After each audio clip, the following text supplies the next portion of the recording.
Україно, рідна земля мати, Господь, Отець наш Небесний, благословіть. Благословіть!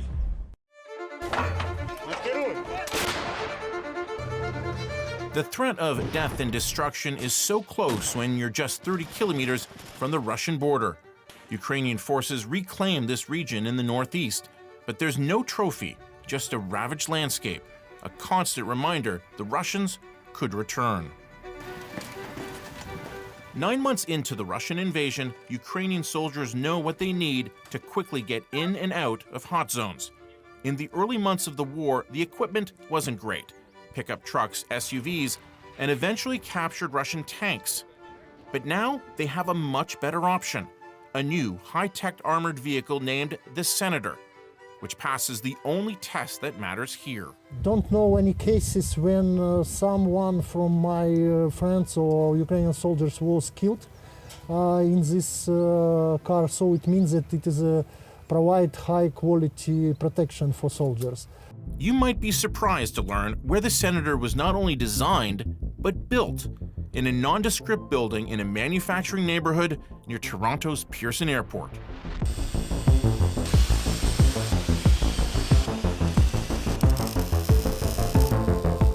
It starts here, right? Starts here. That's the first stage, starting from the engineering.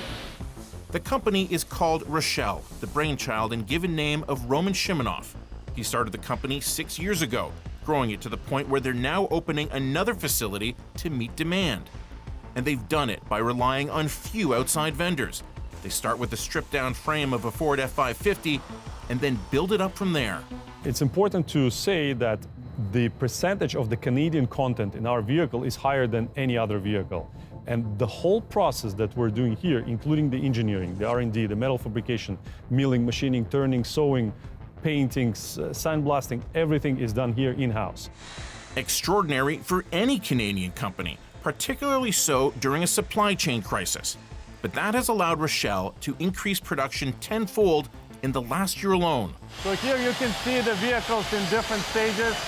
Over here you can see how people are grinding, and this vehicle will be ready for paint today. Every day, as I mentioned, we need to prepare 2 vehicles. A lot of pressure that you put on yourself. People that we're delivering those vehicles to are under much more pressure than us. To date, Canada has bought 8 Senators. NATO and European allies have bought at least 90 more that have already been deployed to Ukraine, with over 100 more still to be delivered. The Senator was designed to protect its occupants. That's fairly obvious. Still, we brought its armored plating and reinforced glass to a gun range to test them out. So this would be the SKS. This is the more common round that the forces in Ukraine would be facing. Beautiful. There we go. And the metal holds up nicely. The 7.62 millimeter rounds did as well as expected. That hasn't done a thing. That hasn't done any damage. But we were less sure about the glass because nothing is completely bulletproof.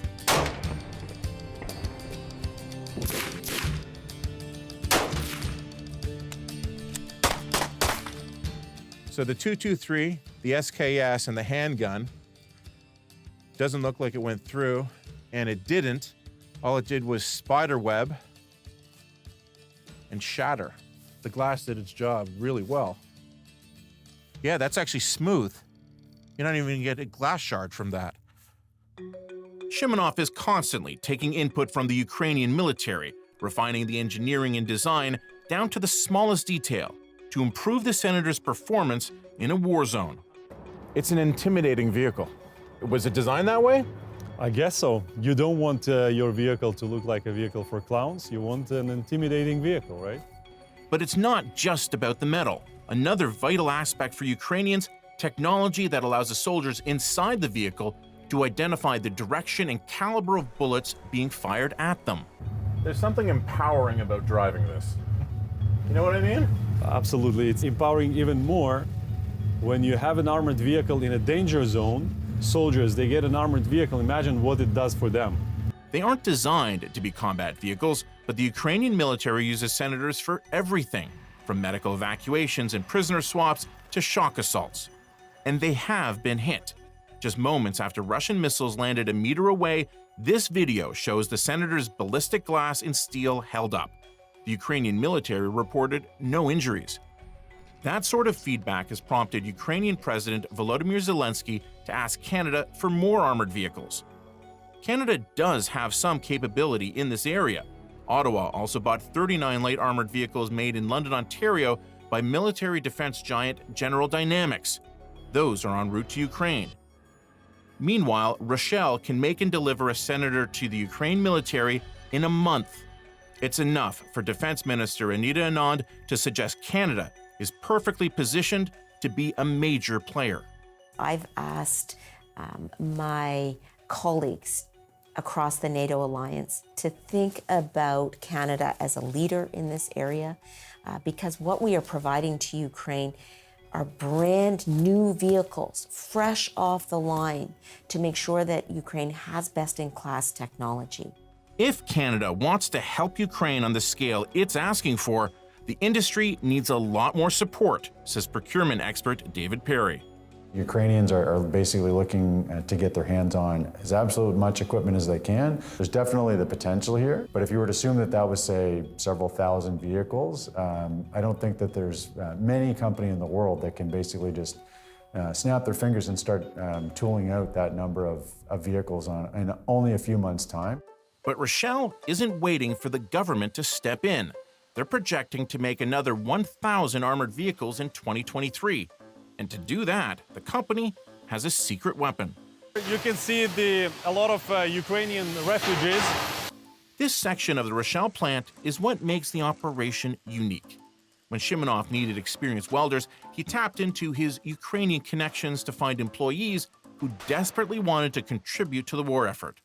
Shimonov says in total, Roshel has hired at least 30 newcomers from Ukraine since the war began.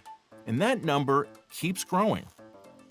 I have one guy that's worth 20 people, that's true. Like sometimes we in the management, we stand and we gaze and we don't understand how one person can do so much. That person is a barrel-chested man named Volodymyr. And don't let the smile fool you, he's got an iron grip.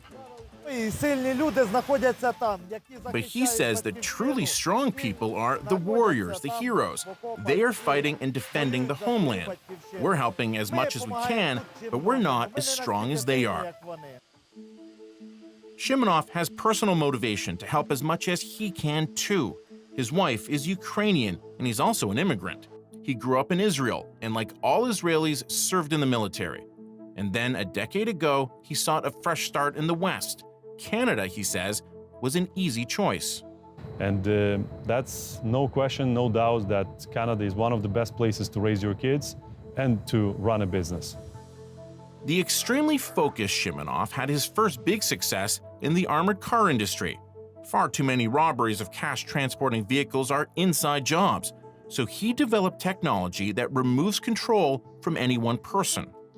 And with this system, we're basically able to control the vehicle remotely in an encrypted way. How many of your armored vehicles have been robbed? Zero. Zero. Zero. Not like 1%? Zero. 0.0%.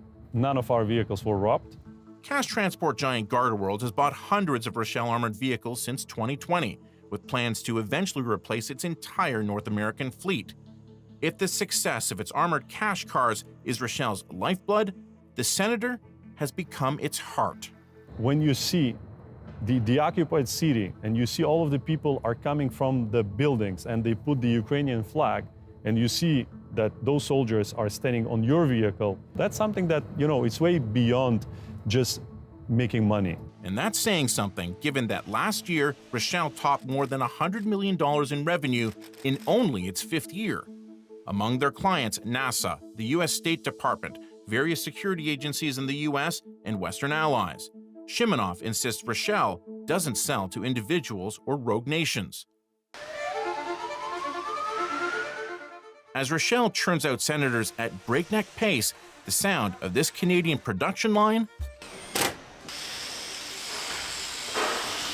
is music to the ears of Ukrainian soldiers. To all Canadian people who support Ukraine, please keep doing it further, because we really need to be ourselves, be Ukrainians, not to be part of Russia. Thank you very much. It seems the only person who's not a fan is a certain president. The Russians must not like you, though. Yeah, they don't like me and they don't like my colleagues and my company. Shimonov found out this summer he's been blacklisted by Vladimir Putin, something he sees as a badge of honor. For us, it's the best recognition that we could get. And I opened a bottle of champagne the day when I read that I'm in sanction list. I have another bottle for the day when Putin will be gone.